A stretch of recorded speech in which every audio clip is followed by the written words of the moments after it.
Okay, resuming debate. We'll go back to the honourable member of St. Albert to Edmonton for regular reply. Thank you, Mr. Speaker. And let me just say at the outset that I want to acknowledge the hard work of Senator Bob Runciman in championing this bill in the Senate, as well as my predecessor, Brent Rathgaber, who introduced a similar bill in the last Parliament.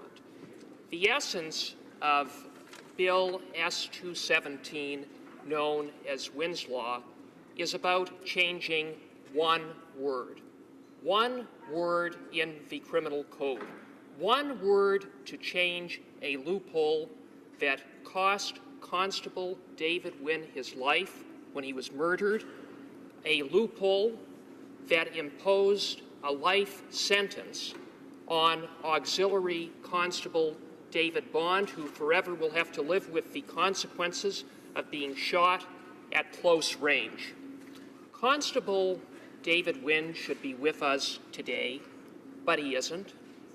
And Auxiliary Constable Bond should not be living a life sentence of hell, but he is.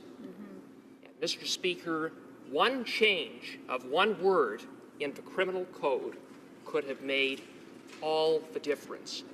And that one word change is to change may to shall in Section 518 of the criminal code to make it mandatory for prosecutors to lead evidence of the criminal history of bail applicants.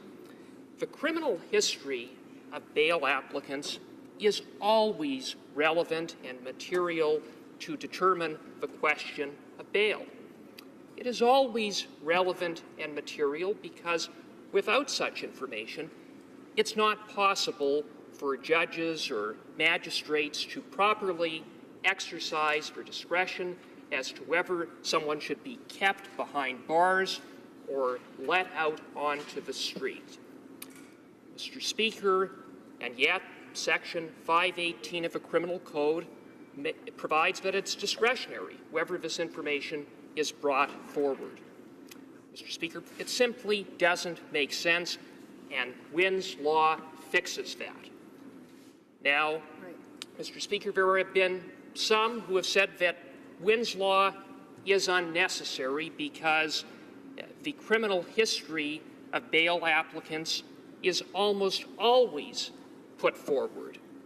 Mr. Speaker, I say to those critics that that simply isn't good enough. It isn't good enough to Constable Wynn, who is no longer with us. It isn't good enough for Constable Wynn's family, who lost a husband, a father, and a brother. It isn't good enough for my community of St. Albert, who lost a brave constable who ultimately gave his life to keep my community safe. Right. It isn't good enough for Auxiliary Constable Bond and his family, whose lives have forever been changed. Mr. Speaker, it simply isn't good enough that the criminal history of bail applicants is almost always put forward. The criminal history of bail applicants must always be brought forward so that what happened to Constable Wynn and Auxiliary Constable Bond never happens again. Never again. Now, some critics of Wynns Law say that it would cause delay in our justice system.